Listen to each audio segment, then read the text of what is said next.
Despite disagreeing with Senator Obama that some Americans are bitter, Senator Clinton argues that she too will bring change to America. Change, of course, the solution whenever people are not content or happy.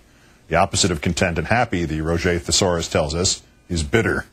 In our fourth story tonight, lost in the debate over the impact of the Obama statement, the debate over the truth of that statement. A new Washington Post poll finding that disapproval, another antonym for content, is at an all-time high for President Bush's handling of the economy.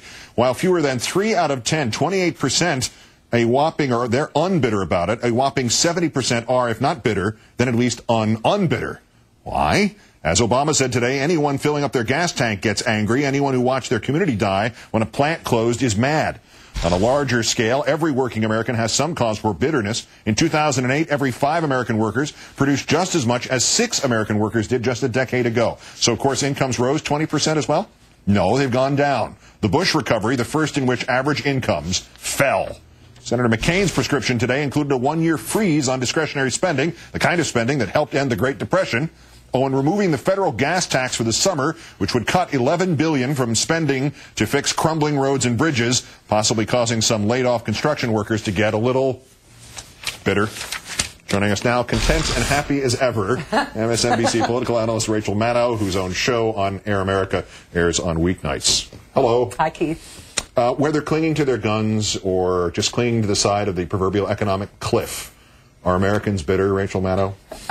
Well, when we're looking at the possibility of nearly 1 in 10 Americans expected to be on food stamps next year, yeah, I would say that Americans are bitter. But the specific claim that Barack Obama made here was that people are bitter about the prospect of getting economic help from Washington. What he said is, if through 25 years, through Democratic and Republican administrations, if through all of that time the plants don't stop closing and the good middle-class jobs never come back, if you don't ever get help from Washington, no matter what politicians promise you, then you don't react like an insane person would and keep voting on economic issues even though you're not getting any reward for that vote. You instead stop voting on that basis, and you instead start voting on values issues. And he cited guns and religion and immigration and xenophobia. He could have also cited, flag pins or abortion or any other list of reasons that are just things that supplant the economic vote when you don't have a rational reason to continue to vote in your economic self-interest. Yeah, he wasn't describing Americans as bitter because of these issues of the economy as much as being bitter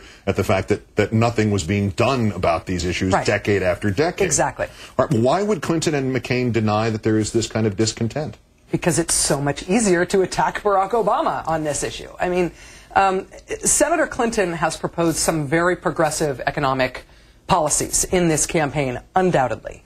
But pivoting to offense on the basis of what Senator Obama said, instead of attacking him for it, would undoubtedly open up questions about why the Bill Clinton presidency didn't produce a more resilient middle class. I mean, former Republican Congressman Joe Scarborough, Morning Joe here on MSNBC, yesterday admitted on Race to the White House that, yes, Republican vote, when working class, when poor Americans vote Republican, they are often voting against their economic interest in order to kind of plight their trough on issues of values and culture with the Republicans. Joe's not running for re-election, so it's okay for him to admit that. That's toxic, politically toxic for John McCain.